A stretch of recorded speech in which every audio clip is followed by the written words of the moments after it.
जय भीम मंडळी. बंधूंनो, आपल्या महाराष्ट्रामध्ये अनुसूचित जातीचं उपवर्गीकरण करण्याच्या संदर्भामध्ये हे सरकारनं जी बदल समिती नेमली आहे आणि या समितीचा कोणत्याच प्रकारचा अहवाल यांनी जाहीर न करता डायरेक्ट आपल्या हरकती मागवतल्या आहे. आता हरकती या वेबसाईटवरती त्यांच्या माननीय महाराष्ट्राचे सचिव यांच्या नावानं जी वेबसाईट आहे या वेबसाईटवरती आपल्या हरकती नोंदवण्याचं सांगितलं आहे आणि शेवटची तारीख त्यांनी 30 एप्रिल दिलेली आहे.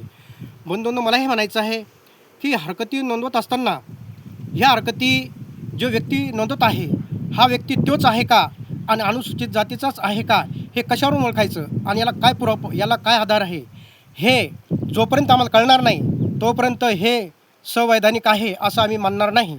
त्या अनुषंगाने मी सर्वांना सांगतो की या सरकारनं प्रत्येकाचे आधार कार्ड, त्याचा जातीचा उल्लेख आणि त्याची ओळख समजा आयडेंटिटी त्याची हे असल्याशिवाय कोणत्याच प्रकारची हरकती नोंदवू नये. कारण की आता या सरकारच्या मनुवादी विचारसरणीच्या लोकांनी अनुसूचित जातीच्या नावानं काही आयडिया खोललेल्या आहेत आणि त्या आयडिया खोलून त्या वेबसाईटवरती आपल्या हरकती नोंदवत आहेत आणि या हरकती ग्राह्य धरतील. सरकार ग्राह्य धरल्याच्या नंतर हे उपवर्गीकरणाला मोकळे होऊन जातील. म्हणून मला हे म्हणायचं आहे की जे फेक आयडिया आहेत ह्या सगळं रद्द कराव्यात आणि पुन्हा एकदा हे नव्यानं सुरू करण्यात यावं आणि याला माझा तीव्र विरोध आहे.